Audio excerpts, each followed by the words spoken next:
Hello, ladies and gents. Hope you had a fantastic day, even though not wherever you are. This week, I'm back with a brand new episode of the podcast, talking to Celeste Hamilton-Parker. Now, those who don't know, who haven't been following the content, Celeste is in the house selling business, and it's a very interesting market. So, hence why I wanted to bring her on to have that conversation about what potentially might be happening in that market, in her opinion, in the next 6 to 12 months. But also, do we have a crash coming? If so, what should you do? Should you pull your marketing? Should you update and change how you're doing your marketing, or should you continue as planned? So that's all going to be covered in today's episode. So thank you ever so much for coming back and joining me once again, and I'll hand over to past me to induct this interview, and I'll see you very.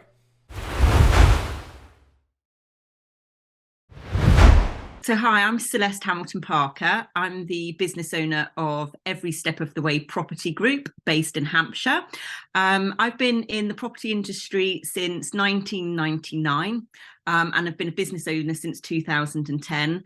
Every Step of the Way was incorporated just after COVID in 2022, I think it was. And basically it does what it says on the tin, that we work with our clients and our buyers every step of the way from start to finish. So yes, that's just a little bit about me. Fantastic. Thanks so much for the time, Celeste. And, some of the people who follow content regularly will, of course, know you because we've worked with you for close to 6 months. Yeah. But specifically, I think a starting point for a lot of people who listen to the show, at the moment, I'm doing a lot of stuff around the economy, doing a lot of stuff about how people are pivoting, how people can be more sustainable or more resilient, because there's a lot of fear right now, right? There's a lot of people who are very concerned about where they, especially in your market and in your world, where we're looking at housing prices come down. We're looking at this interesting reality with the economy and inflation, and everyone's a bit concerned. I'll just ask you, what's going on in the market, and what does that sort of tell us about, I guess, the next 3 months, 6 months, 12 months of potentially where the economy might go? Because I think that's the information which, of course, it's all theoretical. We don't know, right? But as a business owner, the more information we can gain, the better we can make our decision making. Yeah, absolutely. I mean, obviously, I've been in the industry a long time, as I just said, since 1999. So I've been through rough times with the good times. We've had obviously lots of scenarios that impact on the market, which is Brexit, COVID, and now we're obviously in this situation where, interest rates are being hiked up very, very quickly. The reality is, we've had ridiculously low rates for such a long time, and certainly my generation, I'm in my early 40s, my generation, I remember rates being 7-8% when I was in my 20s and what have you, and that was the norm. So to me, this is the norm. It was unnormal to have rates ridiculously low as we've had them. So it was inevitable at some point interest rates were going to go up, and we were expecting it around Brexit, but then obviously COVID hit, etc. So now we're obviously seeing that start to happen. And of course, naturally, that's going to have an impact on everybody's nervousness with regards to investing and buying, and the general market in itself. So the interest rates have hiked up a lot in a very short period of time. And yes, that has obviously caused a lot of nervousness within the market. We've seen when it first started to happen, pretty much the market came to a bit of a halt. Suddenly the viewing levels dropped off. Sellers that we had that were on the market were sort of saying, I think that we're not going to be able to afford to move because our mortgage rates have gone up. We're going to have to put things on hold. So we suddenly saw this situation where the market sort of came to a little bit of a grinding halt, and there was definitely a massive notice effect within the marketplace, not just with me, but with our competitors as well. We monitor our competitors and what's going on. However, there does seem to be a bit of an air of confidence coming back into the market. I think that what we're going to see is probably, I've always said this when the interest rate started to go up. I said, I think we're going to have a bit of a rough ride for 6 to 8 months whilst we're going through this adjusting period. And that's exactly what I'm seeing to happen. So we're going through this adjusting period and things are eased up a little bit. there is an air of confidence while people are getting used to these rates now. And I think what we'll see is we're probably going to see interest rates go up a little bit more. But what we're also starting to see is the banks in the background are starting to compete against each other. Now, what we've got to remember also is borrowing doesn't just come from the Bank of England. A lot of mortgage companies borrow internationally. Santander, for example, is a Spanish bank. Chase is an American bank. So there's lots of international money that comes into the UK. So we're starting to see the banks now also competing against each other. HSBC consecutively for 2 weeks have brought their interest rates down. So we will start to see the banks bringing the rates down below probably what the base rate, the Bank of England rates are. And I think that is just a process that takes time. So certainly I think by next year, springtime next year, or the new year market, we'll start to see, I personally feel that we'll start to see things settle down. People will start getting used to the idea that this is where we're going to be now. This is the norm, the 7-8%, for mortgage lending. And unfortunately, we've all got to make these adjustments, within our own living and expenses. People might have 2 cars, you might have to narrow it down to 1 car. Also, I think what's interesting is, from speaking to our financial team, I mean, I'm obviously a financial advisor, so I can't give financial advice. I can only give you my opinion. But, when mortgage lending has, when you go and take a mortgage, what people don't realize is they're actually stress tested up to about 8-9% anyway, with this in mind that obviously this might happen at some point. So if people have taken out extra borrowing and credit cards and loans and lease cars, etc., that's where they're going to have to make the compromises. You might see people coming to the end of their fixed terms, for example, where they've only got 15 years left on them. They might have to now extend those for 25 years to bring the monthly payments down to obviously accommodate their lifestyles and things like that. So I think that's potentially what we're going to see. So I'm not overly concerned about the market at the moment. I think that, like I say, it's just an adjusting period. I think we've just got to ride the storm a little bit, but it will start to bounce back.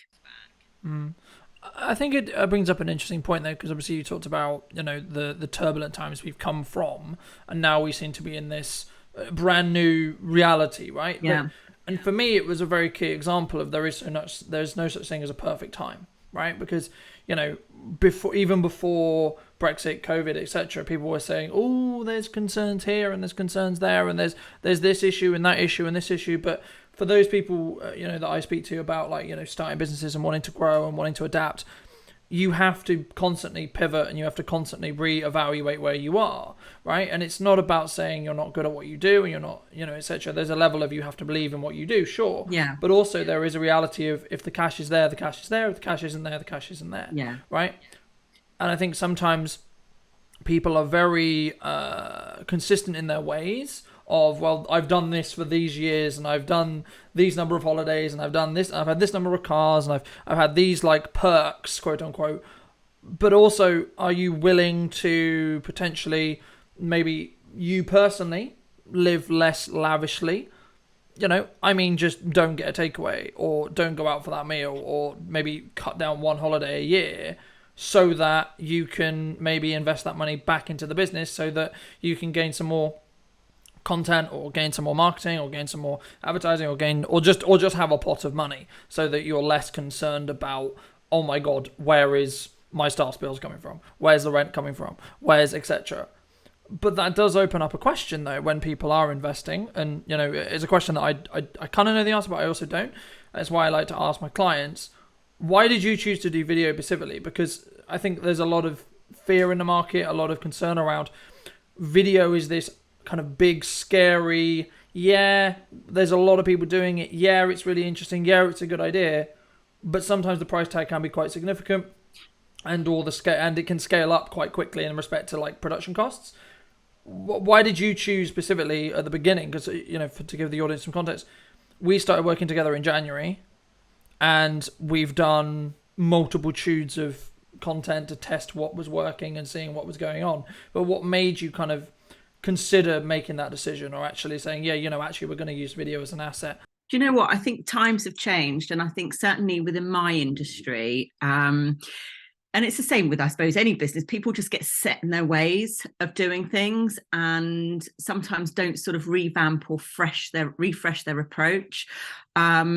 Video content is obviously massive, isn't it? And at the end of the day, we'd rather watch a video than sit there and read text or a blog, etc. Obviously people do, but you get lots more interaction through video. And I think also for viewing properties, for example, from my perspective, I just rule out, what it does is it wipes out the people that potentially the property might not be suitable for, because actually what we're getting is more quality viewings. Okay, we might not get we might have had 10, for example, initially before video content was sort of put out there. We might be down to 5 now, but those 5 viewings, for example, are going to be quality viewings because they've already done the virtual viewing prior to coming and looking at the property, that they've had their tour.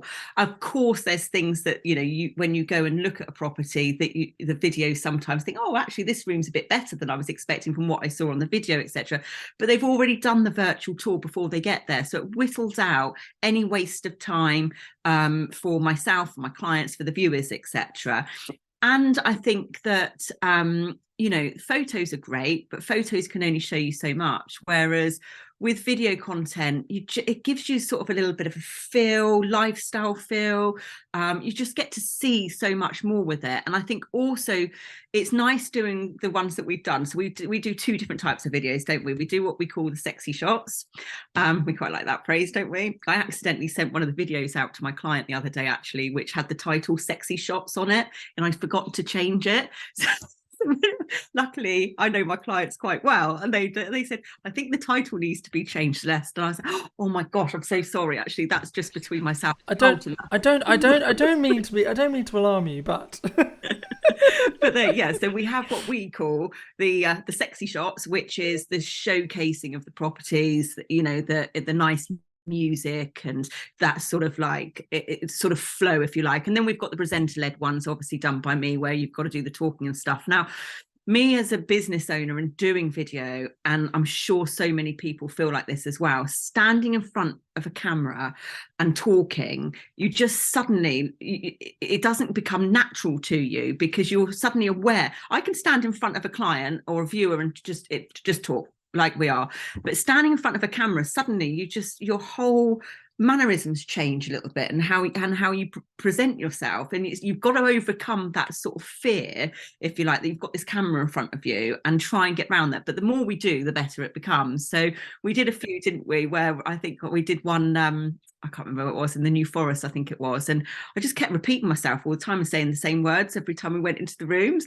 And then by the time we'd done a few and we did the last one we did, it just became more natural, and it became sort of the norm. But the feedback that I get from the videos that we do is people really, really like them. And I think for selling property, it's just gives it that edge on all the other agents as well. I mean, obviously there are agents catching up and doing a lot of online video stuff, etc. But some of them are quite naff. They've got like their own sort of camera, and they're doing and it's all about me, rather than about the property and what we're trying to sell. I mean, obviously we have to try and sell a brand, which is us as well. But it's predominantly what people are wanting to see is the property with the videos that we do, unless we're obviously doing content like we're doing now and obviously chatting. That's what people are tuning in to see. If you get my drift. I love videos. Absolutely. I think it's the way of the world now. I think it's a really important point, though, because so many people struggle with that confidence element, or the ability to talk on camera, right? Maybe they see what I do and they go, well, Colin, I'm not that confident. I don't feel that confident. Just the idea of looking into a lens like I am now would be like, I don't know.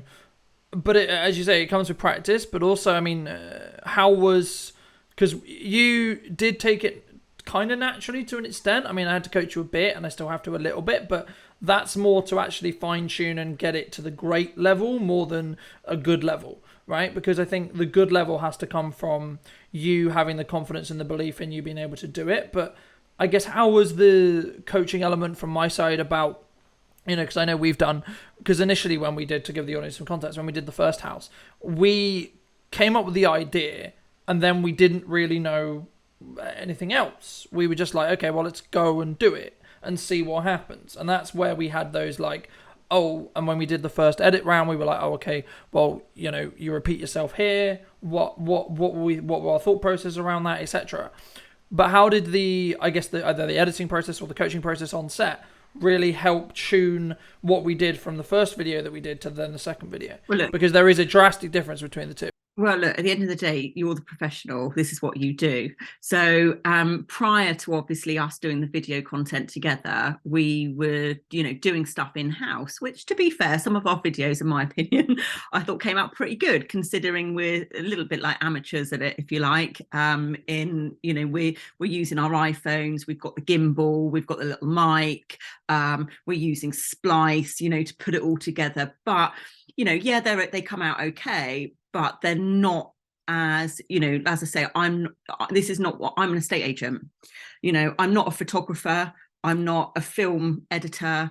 And you have to suddenly wear all these other hats that you've not been used to doing. And, you are a bit of an amateur at it, which is what we were. But, the videos that we did, I think they didn't come out too bad. So I sort of started to get a feel of what works, what we need to do. So by the time you and I came together, okay, I had a sort of an idea of, how we've been doing it in the past.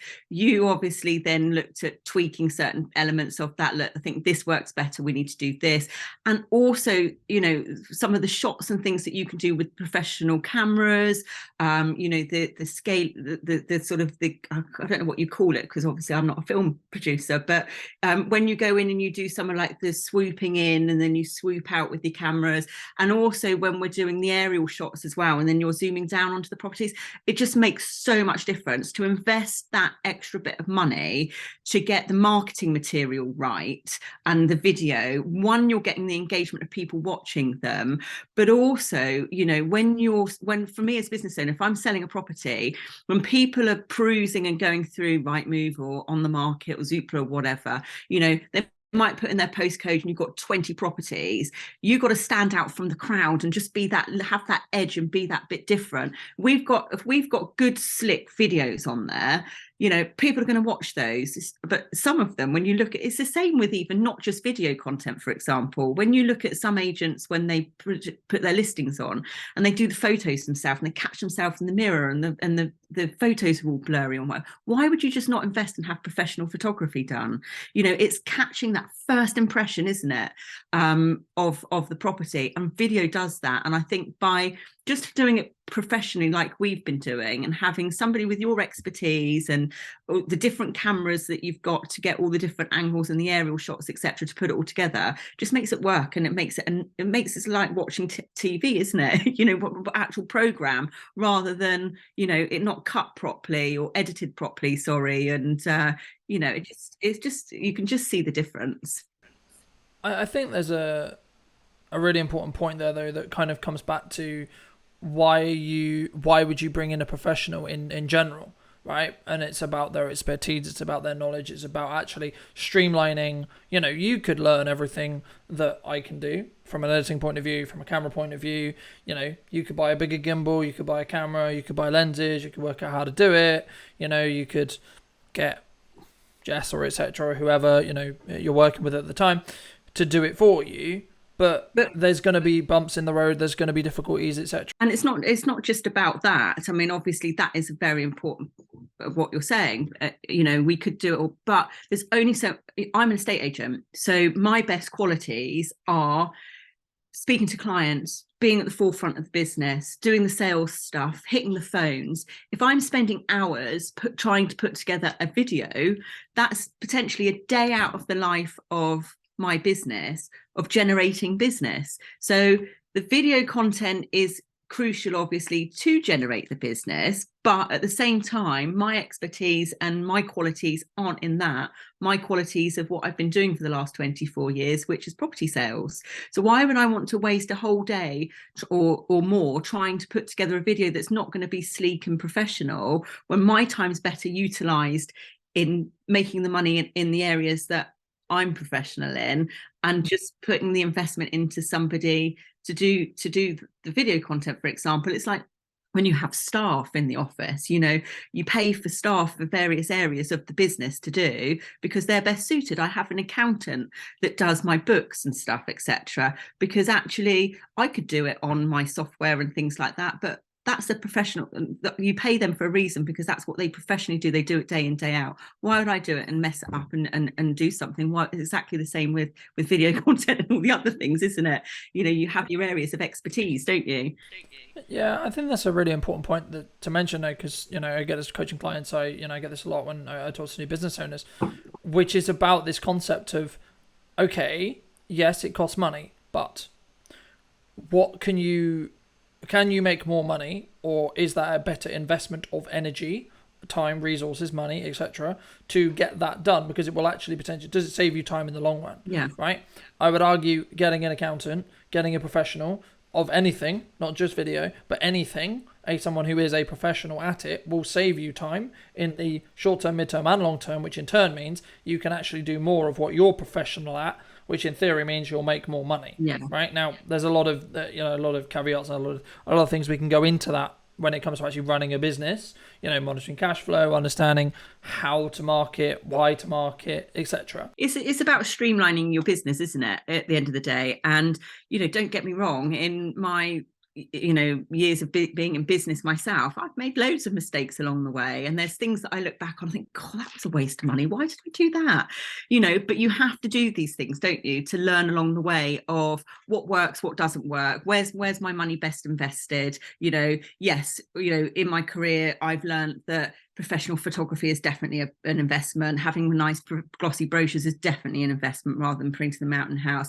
Having various staff to do various areas of the job is definitely an investment, because it frees me up. It's learning the things that I get calls all the time from salespeople trying to sell me this, that, and how this is going to benefit my business, etc. Now obviously with the years of experience that I've got, I look back and I've been there, tried that. That cost me a fortune, and I didn't get anything from it. So it is, as a business owner, being aware of, yes, of course, you've got to streamline your cash flow and make sure you don't overspend, and make sure that what you're investing in is the right areas for your business. But I think certainly with regards to marketing, yes, that's an important part of the business to try and get right, and make sure that you're out there and putting your brand out there correctly as well, for what people see, and also obviously whatever you're selling. And I think it's important to mention though that as well, like, everyone you talk to in marketing is going to be biased towards what they do in the marketing world. Absolutely. Right? You talk to a website designer, they're going to say you need to do more on your website. Yeah. Right. You talk to me, you're going to need to do more video. You talk to a photographer, you need to do more photography. You talk to a blog writer or a copywriter, you need to do more blog and more copywriting. I think the point and the reality, which is important there, is to say, okay, well, number one, what do you want to do as the client? Number one, what do you want to do more of? But also number two, previously what has worked from a data-led point of view, right?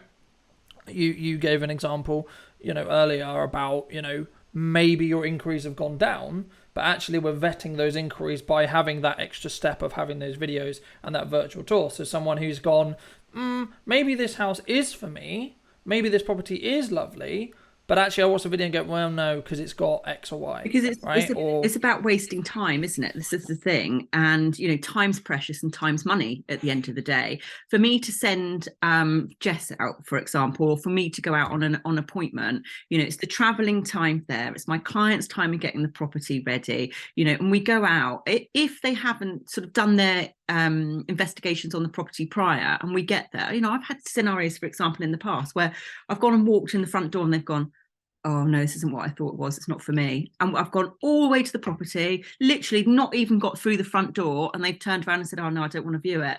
And that's happened a few times in my career over many years, obviously. But it just whittles that out, because that you get to that point, you've wasted your client's time preparing the property, etc., making themselves scarce. You've wasted probably a good hour and a half or so out of the office, where your time could be utilized making calls and generating business. Why would you do that?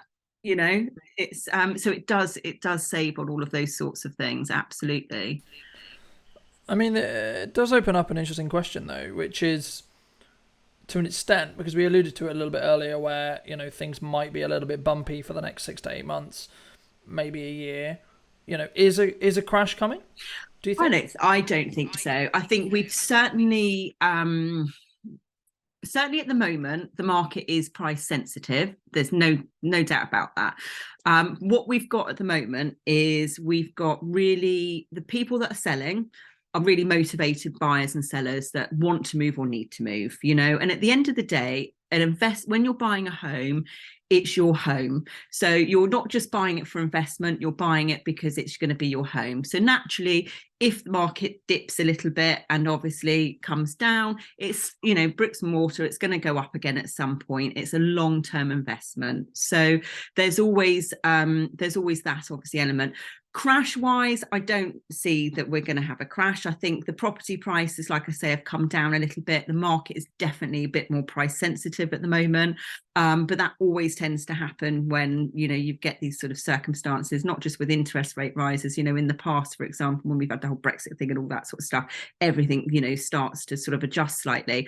But I also think that where we are in the south of England and Hampshire, and certainly sort of the areas that we cover, we're in sort of more affluent areas. So we don't tend to necessarily feel the impact as much as you would, I don't know, in city locations such as, I don't know, Manchester, for example, or those sort of locations, London.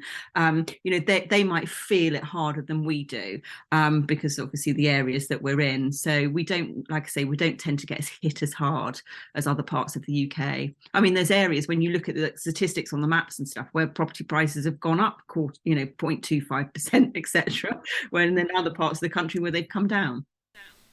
I think it comes back to mindset, right? Because there's a lot of fear, a lot of scarcity, a lot of worry in it. Ironically, we were talking about this in January, right? 8 months ago, we were saying, look, yes, we have had our golden age of, as you alluded to at the beginning of the show, this 0.1 point, etc., 0.1, whatever it ended up being at the time,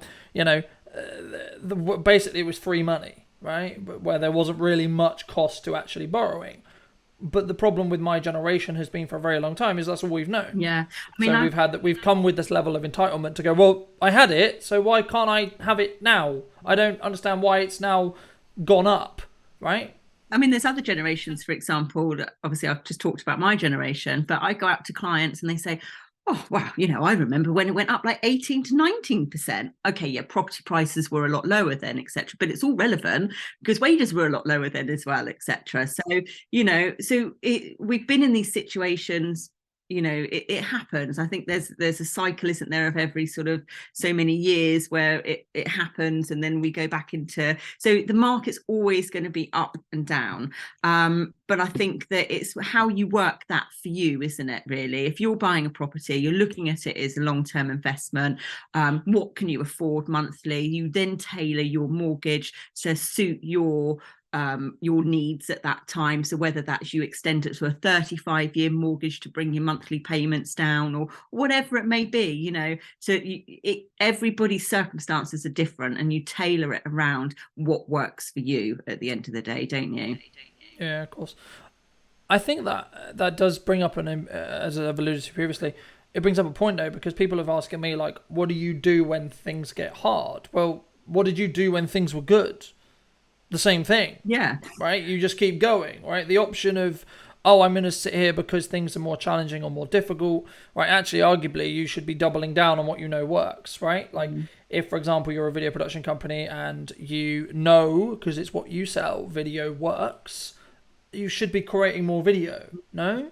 Yeah. If you don't have a show, because you don't have the same cost attached to doing video professionally, because you own everything. You have the skill set. It's time, sure, but if you're that busy with clients, you can pay someone else who's also in the industry, or your staff, or scale that way, etc. There's lots of ways to do it, to allow you to still be able to do it, right? I don't personally see any excuse, especially if you're in the marketing field, especially if you're in the video field, to not be dominant in your marketing element, because that's where you create demand, and you have free pass for doing it because you have the skill set, you have the equipment, and you know what you're doing, right? It becomes a little bit more of a conversation when, okay, let's bring someone in, let's outsource it to XYZ. But if you have the skill set internally and you are a marketing professional, you should be very consistent and you should be really strong on your marketing, but for obvious reasons, right? I think that's where a lot of people fall down, though, isn't it? And you just touched on that. Then it's about consistency. It's about taking yourself out of your comfort zone, and it's about doing it. And unfortunately, we can all get a bit too late, not lazy necessarily, but we get a bit set in our ways. And it's, you've got to just keep constantly pushing yourself. And as a business owner, you haven't got anybody else pushing you. You've got to self-motivate and do it. So I've had a situation recently where I've been thinking, I really need to start putting more video content out there, like what we're doing now, and just talking about the general market. And it is a little bit of that nerve factor of actually putting myself in front of a camera every day and sticking content out on social media and getting the trolls and getting the backlash, etc., as well, that you naturally get when you put, because not everybody's going to agree with everything you've got to say, and but it's so important. And I know, and we often know the importance of it, but then we take our time in doing it, because there's that part of taking yourself out of your comfort zone and pushing yourself. I think we get complacent, right? I think it's a lot easier not to do the thing that we see as challenging or see as concerning, or etc. But it's kind of the question of, okay, are you willing to grow, wanting to grow, and or willing to sustain? Okay, what can you do? And it was Albert Einstein that said doing basically the same actions repeatedly, expecting a different result, is the definition of insanity, right? Okay, so if I've done this, and it's got me to this point, okay, fantastic. So if I want to get beyond that point, I want to make more money, I want to grow a larger business, I want to, etc., whatever it may be, whatever your yardstick is that you're using, your point B that you're aiming for, you can't do what you did previously, because otherwise you would have achieved point B, whatever that point B is. Right? So what I'm starting to do now is going, okay, let's really analyze, let's really look at how am I using my time, my energy, my resources, my network, everything I have access to actually move myself forward. And if there's something I haven't really lent into or really done, okay, let's see if that's got merit. Let's do that for 3 to 4 months, maybe 5 months, maybe 6 months, because marketing takes time. Doing different changes in the business won't have a knock-on effect instantly. But within 6 months is a very good gauge to understand, is this worth continuing? I think you're absolutely right. And it's a matter of having patience too, because like you say, it doesn't just suddenly, you're not just going to suddenly throw a few videos out there and suddenly business is going to land on your lap. Like you say, it takes time to grow in the, on YouTube and all that sort of jazz, to actually then start getting the rewards back from it. And it is about being consistent and just keep doing it and doing it and doing it until obviously you then start to receive the rewards. And I think one of my biggest downfalls, one of my major downfalls, is I'm not a very patient person at all. And I expect everything to sort of happen now. And I have to always tell myself, be a bit patient, just keep going, because eventually it comes. But I'm one of those results straight away. I think it comes when it's meant to. I think it's one of those things where, and I've had this, many people listening will have this, I'm sure you've had it as well. There's weeks, there's days, there's etc. Well, there's months even sometimes where you're like, yeah, the idea of me going into work today is not fun. I don't like that idea. I don't want to do that. Like, it's just, it increases my level of stress. Like, everything's going wrong, nothing's going my way, etc., etc. But the main thing and the main core principle that I hold dear, very close to me, is, okay, this is a reality that you have. This is the perspective you're in right now. The only way this gets better is by you showing up every day and doing what you should do regardless, and leaning into the discipline of doing it, not just, I feel like doing it, so I'm going to do it.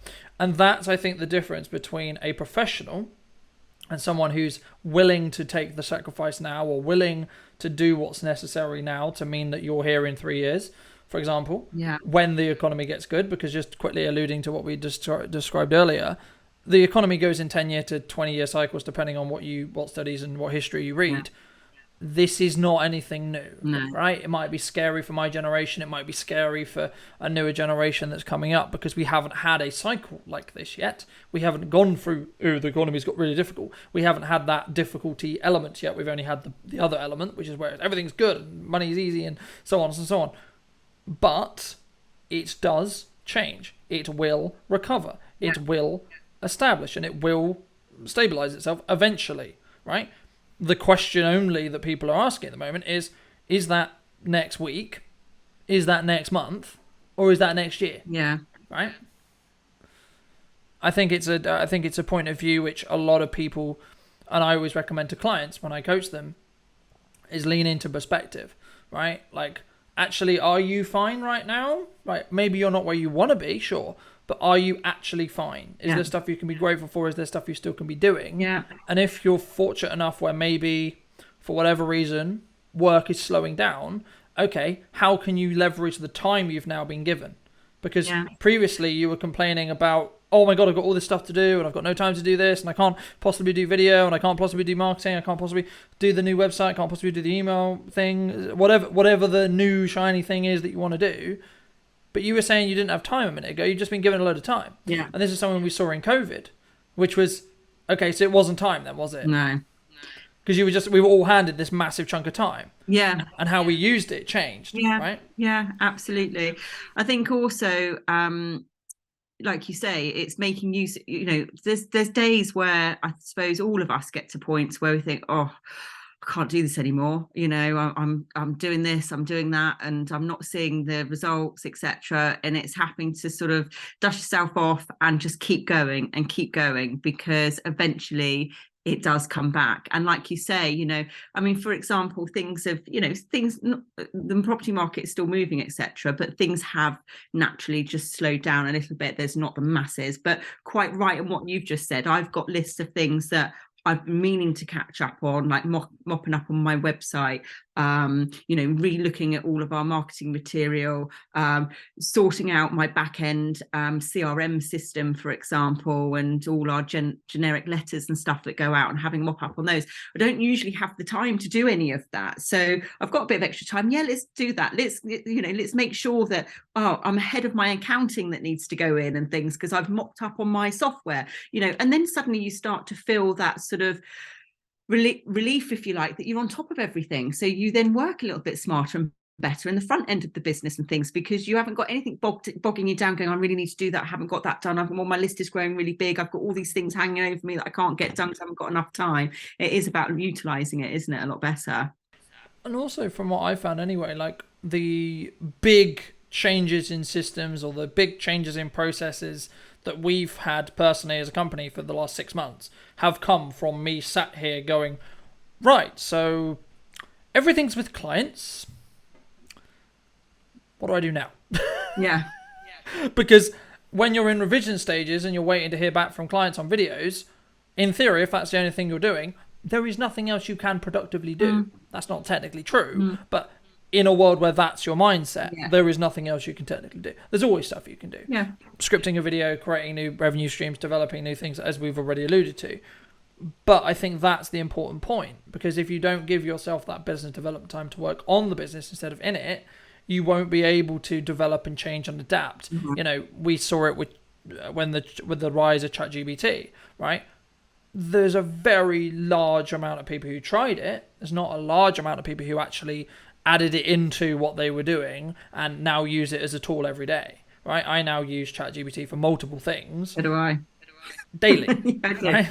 I do. Because it saves and gives me a different perspective. And it's not, oh, you're abusing technology. No, it's another tool I can use to go faster. Yeah, absolutely. Absolutely. I use it as well a lot. I find it really, really useful for a business. It's brilliant.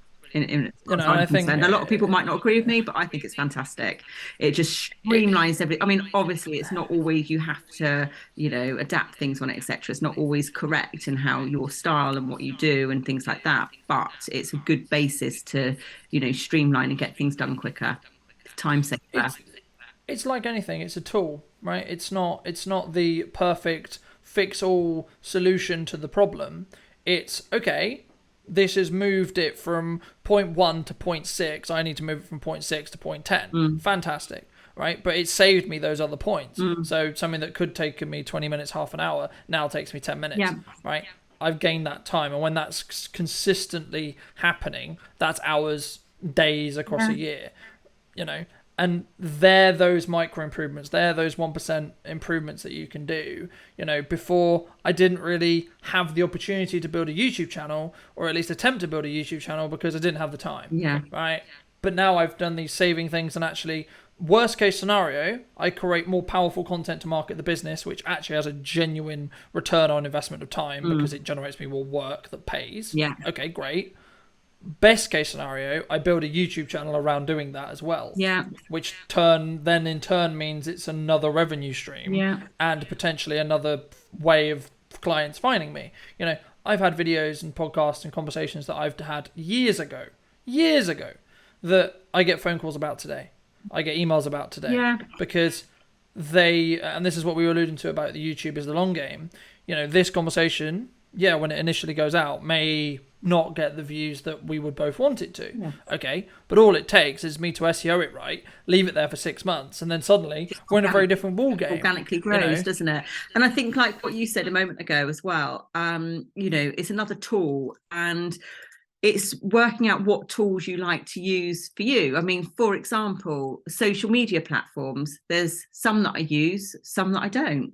I have to use them for the business, but there's ones that I'm more drawn to, that I prefer, and that I like to use. Whereas there's, certain other generations, for example, I don't use Snapchat. I don't know what Snapchat's all about, but people love it.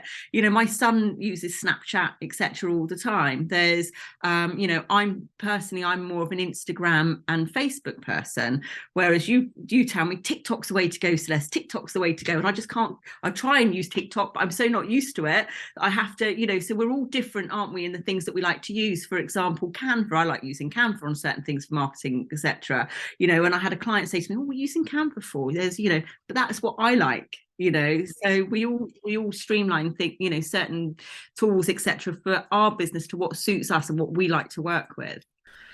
And you generate a preference, but there's an interesting kind of study around the Snapchat thing, right? Because for a long time Snapchat wasn't as big as it was, and it's had a resurgence. And the reason, from what I've read and what I've gathered, is because basically my son, your daughter, etc., like the kids, the younger youth generation, don't want to be where your parents are. Yeah. Right? So if they were on Facebook, and then, oh, actually, no, mum's on mum's on Facebook. Right? So it's this phenomena where they kind of want to have, I guess in some ways, a safe ground where they can be away from you digitally as well. And it's kind of this interesting conversation. It's not like, oh my god, I want to be away from my mum. It's like, no, I want to have that time where it's just me and my friends. Yeah. Right. I want to, if that's me time, that's my, childhood time, whatever. But I think it does bring up an important point, which you mentioned about like what tools we use for business. We have the same things in business communities, right? Like having a conversation the other day with a friend of mine. She was like, I don't see the point in LinkedIn. I'm like, well, yes, but for you have a corporate job. So for you, LinkedIn is not as useful unless you want to change jobs or you're unfortunately made redundant. Suddenly LinkedIn will become very valuable for you then, right? But right now, in your reality, how valuable is LinkedIn? Yeah. But for us, LinkedIn's incredibly valuable, right? Because LinkedIn is the largest business networking website on the planet, or social network in the world, right? But to someone who has a more traditional job, who's kind of locked into that position, it's not as useful, is it? Yeah, it's nice. I've got one. Yeah, cool. But they couldn't tell you how many connections they have. They couldn't tell you what the last piece of content they commented on, etc. There's not as big a need for it, is there? That's the thing. But they'll spend hours a day on TikTok, hours a day on Instagram. Yeah. And that's where it gets really interesting with marketing wise, because the conversation we have with marketing is very simple. Okay, who are you trying to target? Who's your target client? And where do they digitally hang out? Yeah. Right? Where is that location? If it's business owners, perhaps putting LinkedIn content out there would be a good idea. Yeah. Because you're going to connect with more business people. Yeah. But if you're a consumer-based brand that sells makeup, where are your target consumer there? Yeah. Maybe it's TikTok. Maybe it's Instagram. Maybe it's Facebook. Yeah. Okay, so this is why we choose the platforms we choose. Personally, I think you should be on as many as you possibly can, because it increases the likelihood that something gets viewership, but also increases the likelihood that you're going to be able to grow simultaneously on other platforms and then cross-pollinate with those. Yeah. So you're less reliant on, let's for example, you only do Instagram. What happens if Instagram gets shut down tomorrow? Yeah, exactly. Yeah, you need to, like you say, you need to be doing as many as you can. I mean, I was always of the mindset, okay, well, choose your best three that you like, and utilize those main three to start with, that you consistent, and then obviously you start to grow it with the other platforms as well, which we've started to do. So our main ones were initially Instagram, LinkedIn, Facebook. Now we're starting to obviously do the TikTok, and etc. So you do, like you say, you need to try and use all of them. But again, it's the time element, isn't it? YouTube as well. It's the time element, sitting there trying to download stuff, etc. But the importance of it is so important, to get the content out there and be consistent as well every day. Not do a post one week and then a couple of weeks time I do another one. You've got to do, I mean, I always say, right, minimum of 2 posts a day. So we do 2 posts in the morning, 2 posts in the evening. And that might be, I mean, at the moment we're doing sort of around property. So a UK property, a Spanish property, But also, I'm also thinking, right, I need to get more video content out there. And I need to be saying to myself now, I need something going out every day with just some content of what people want to see. And I said to Jess in the office, what people really like within our industry is the behind the scenes stuff. They love that. Anything that you see go out on on the, because we can all just put a property out there. Well, everybody, probably they want to know what goes on in the back end of a estate agency. That's why Selling Sunset was so massive. It was all sort of the behind the scenes stuff. But that's what people like. So I said to Jess, we need to maybe sort of like do some behind the scenes stuff, just sort of like fly on the wall, have the camera going, end of the day, chip it down, bang, that goes out. And then people are just seeing what we're doing every day, and then we'll start to follow us. It's having these ideas, but actually then putting it into action and doing it as well, isn't it? I've sat on that idea for a few weeks. I've got to action it and do it. And I suspect that's probably the same with a lot of business owners. But it's so I think, it brings up an interesting question, because we obviously did a day in the life with you, and from my understanding that did really, really well, right? And the same with when I pivoted into more of the behind the scenes content, which gets really exceptional when you're doing it for other people as well. But the behind the scenes content of doing content for other people, especially if that's them behind the scenes content, if that makes any sense, it gets really interesting, because what ends up happening there is you have this element, which is you get to see what it's actually like on a set with me. There's no smoke and mirrors. There's no... And the reason why I do those is because it's the best way for people to feel comfortable about being on a set with me. Yeah, because they get to know they've been on multiple sets with me already. They haven't physically, but they've seen what it's like on set with me. And the amount of... Go on. People buy into people, don't they? And it's all about, like you say, being comfortable with the person that you're going to be working with and having trust. So if they feel like they know you and they trust you, that, whatever brand you come under, they're going to buy into you. So for example, when I go out and value houses, for example, it doesn't matter what brand I'm working for. They're instructing me because they want me, because they've bought into me, they feel comfortable, and we've got that trust element, and we can work together.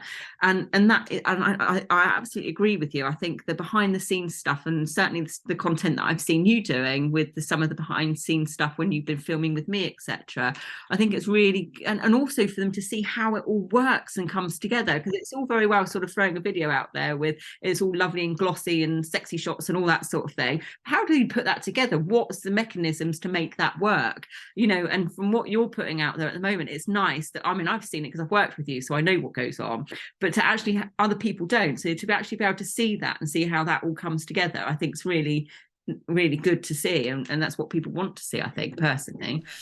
I think it also gives a different element, because I've obviously we do it with every shoot we can, but also there's this interesting element that's now happening, which is obviously when I'm with you, working with you, you know what happens on that set. But maybe not with you specifically, with other clients, they've started watching other sets that I've done and then taking ideas and elements and bits and things they're seeing from a different production that they didn't even know existed, and going, oh, can we do something like that? Because I saw in this video 2 months ago, whatever, that was a really good idea. Can we try and emulate that? And that's, I think, the unsaid, kind of underline kind of thing that happens when you do that fly on the wall documentary style content. And Yeah. something that I've been very fortunate to be able to do is now start creating longer form versions of those as well, Yeah. to sit on YouTube. But what that allows me to do is create this long form thing that's going to grow naturally, but also allows me to create a lot of short form stuff that can sit on social media for me. But also it allows people to, as you say, really not smoke and mirrors get to know me, genuinely get to know me through how I actually work. Yeah. How do I, because things go wrong on set. We've had it. Many people have had it. Every client, I think I've had at least one problem that wasn't planned, right? Or wasn't, something that we predicted would happen. And I think that's kind of the main reason why you'll choose someone in some cases is, okay, how do they deal with, okay, it started to rain. That wasn't what was planned. No. Oh, this thing is broken. Oh, this thing is, whatever it may be. Yeah. There's going to be an issue. Oh, I remember. How does that person fix that? That's just reminded me of a little story when we had to Celete the what was it? Was it the yes. So fun story. I have had some mics for a very long time, and one of the first things that will break on your mic packs is the clip that is used to attach it to belts. And every time that we went out and filmed, what did I do? Wear a dress. Yeah. I do sometimes element I say, so we need something with pockets in, Celeste, and then for whatever reason it's kind of now a standard joke that there isn't any pockets. Right? It looks lovely, but it's not very practical because this mic pack has to go somewhere and it can't. So a solution which we came up with, which you were a good sport on that day, I must say, was, I tell you what, we'll gaff tape it to the back of your dress. Yeah. Did the job. It just meant we had to kind of redo some of the shots we were going to do from behind you walking, because it would have been very obvious what we had done. But there we go. And that's what I mean about things are going to go wrong, they're going to happen, they're going to change, they're going to adapt. And how can someone, a professional, a person working with you, pivot and change and tweak quickly to fix that problem? Absolutely. And at the end of the day, I think that with the behind the scenes stuff, I think what's quite nice is we're all human. Nothing is always as perfect, is it? There's things that go wrong. There's things that we balls up on or whatever. And, I think that's the thing to remember. And I think probably that's one of the things that, the behind the scenes stuff, like you say, is people want to know the real you. And it's about keeping it real, isn't it? And being you. And with the behind the scenes stuff, they get to see that. They don't get to see all the performance, if you like, and the streamlined perfection, because it's not always like that, is it? And that's in any aspect of life, not just filming, whatever it may be. That's we, like I say, we're human, aren't we? Yeah. And at the end of the day, that's the human element is what people are going to connect with. Because at the end of the day, the people who make, we can sit here and we can use data and we can look at the ads and we can look at this and we can look at that and we can do it all through machines and do it all through data. But who's going to be the people actually consuming the content at the end of all that system? Yeah. A human. Yeah, exactly. Right? So that's when the psychology element comes in. That's when actually allowing something that I've been told and I hope that I create is a comfortable environment to work in that helps people feel comfortable when doing something uncomfortable, like talking on a podcast, like talking into a camera, like walking around a house and talking to a camera, for example. Can't think how we've done that. But those elements that would otherwise be quite stress intensive or not necessarily comfortable at the start to do, I have been told that I can help create that comfortable environment. Yeah, absolutely, you do. It's, I think that it's like with anything though, isn't it? When, even with me in business, for example, a lot of my clients become friends, and I've had clients over the years that I've known now for like 20 years, and they've been clients of mine maybe 2 or 3 times over that period, and they've become friends, and when you're working with people and you can build that relationship where you're working together and a friendship comes out of it as well, because you've got that comfort zone together and you're working towards the same results, etc. I think it's the same with working with you in video. It's you're comfortable comfortable with you, you can talk to you, you know, it makes it easy. If I had somebody there that I was working with that was, you know, bossing me about left, right and centre and and barking orders at me, for example, I'm nervous enough as it is, and I'm you know, I'm having to think about what I need to say. I'm in front of a camera, which is out of my comfort zone.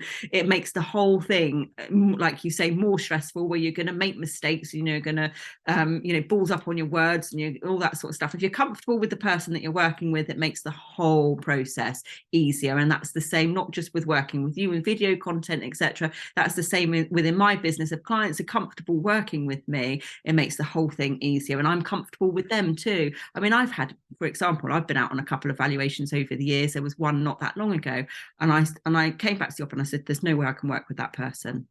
I can't, I don't want that business. You know, I didn't even, you know, because I just knew that particular client was just going to be not particularly nice person to work with, was going to make my life very difficult in just their mannerisms and the way they are. And I thought, it's my business. That's somebody that I don't want to work with. And there are times like that. We all have those situations where we're not going to get on with everybody. You know, there's going to be people probably that might not like me for whatever reason. You know, it's the same with all of us, isn't it? And it's finding the people that you can connect with and that you can work well with and that you're comfortable with. No, I completely agree, and I think it's also important to mention as well that, you know, we talk about this with target markets and who we're trying to target, who we work with, etc. Especially if you're growing or you're upping your prices or you're you know, you within accommodation to the value you provide. Of course, it will be different, right? But also, you should be people led, as you alluded to. You know, I've turned down significant size deals just because I think this person's an asshole. Yeah. Right. And I know that this job is going to be an absolute nightmare to do, and is not worth whatever amount of money that was there. Yeah. And it's, you know, and there's some cases in business and sometimes where you're like, actually, I need to take this job because I need the money in the bank account. Yeah. But you do take it with a right, okay, I'm not going to enjoy this. This isn't really my ideal person. Yeah. This isn't really an ideal job, but I'm having to eat shit because I need to. Yeah. Not because I want to. And that's the difference sometimes. I think Yeah. sometimes we can, and for the record, you should still say no to the people who are like, really, okay, we just don't connect. To be honest, that I mean, just doesn't work. It's very, you know, that doesn't happen very often, because at the end of the day, you know, as you say, we're all in business, we're all here, and the whole core of it is that we're, you know, why are we in business? To make money at the end of the day. So, you know, you don't turn away business unless obviously it's really, you know, for example, like that situation where I was just like, that it's just not worth it for me. You know, the money that I'm going to earn out of that and the headache that is going to cause me, that particular situation and client, etc. It's, you know, sometimes you have to gauge it, don't you? Because you can have a situation like that where actually it's going to create you too much stress and be too problematic, that it's going to end up costing you more money in the long run. That sometimes you've just got to look at that situation and say, actually, yes, that's worth X amount of money, but for what I'm going to have to put in and the grief that I'm going to have to endure to get that client or that business across the line actually isn't worth my while. That doesn't happen very often because, like you say, you know, you have to adapt to your clients at the end of the day, and you know, it's about having that adaptability to work with different people. So I can, you know, I'm quite moldable into I have, all my clients are different, you know, everybody's different, aren't they? So you have to have that ability as a business owner to be able to work with different people and adapt your style and your mannerisms and to different people. But there is sometimes occasions where you have to say to yourself, I'm going to walk away from that one. Yeah.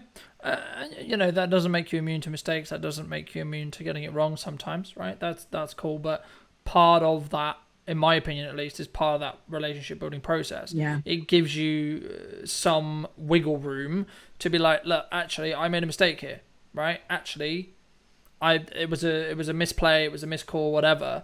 And I call it client karma. If you have good client karma with that client, you can potentially afford one, maybe two mistakes that are quite drastic and not lose the client. I'm not saying that won't lose the client. That's up to the client.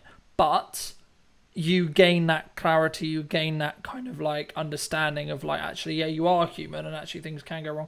And actually, from my experience, how you handle mistakes and how you handle when things go really wrong is actually something that can actually win you a client for long periods of time. because that's life sometimes, right? Yeah.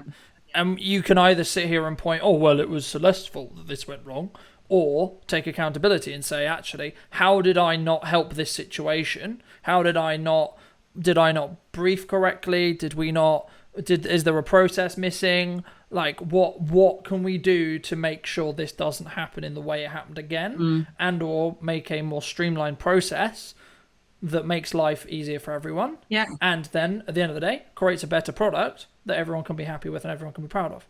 Yeah, absolutely.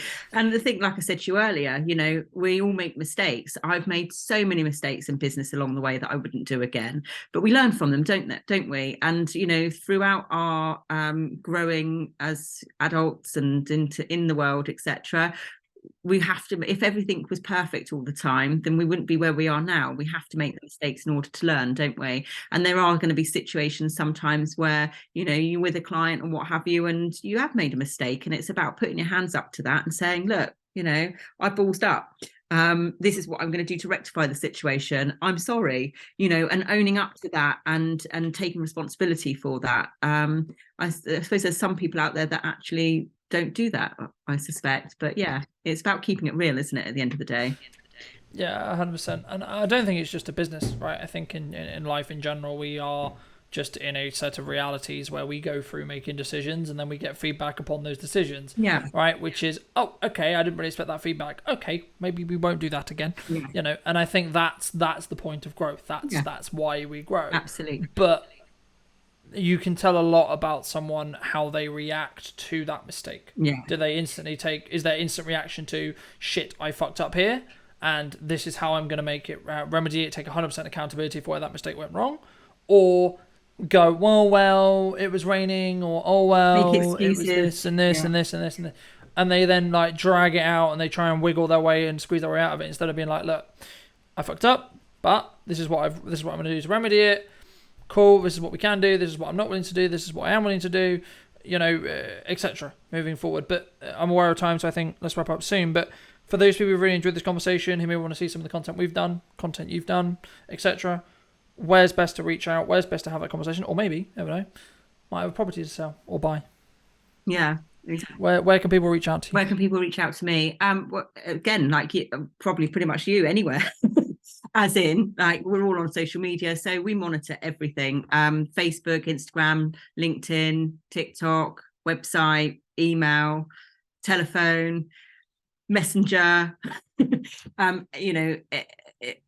any means, obviously, that of our marketing platforms that we're on, people can reach out to us, and we're picking them up and responding to them all the time. Fantastic. And there'll be the links down below. For those who are potentially going into business, about to be going into business, are looking at the next 6 to 12, 18 months and going, I don't know, what would you suggest? What one piece of advice, if you were going to give advice, would you give them to help them move forward? I think have the confidence in what you're looking to achieve. It's very easy to talk yourself out of things. With regards to, if you're going into business, just make sure you've got a really tight business plan of what you're looking to do, how your goals and where you're looking to get to, and just make sure that you stick to it. Because there's so many times when we can diverse or fall off track a little bit or take a different route. Stick to the plan is what I would say.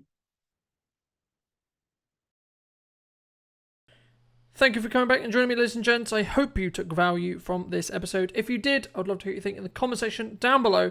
And why not be subscribed if you're new to the channel and you don't want to miss next week's interview with a brand new business conversation, how you can still grow your business in 2023 regardless of what happens to the economy. So thank you ever so much for coming back once again, and I'll see you very, very soon.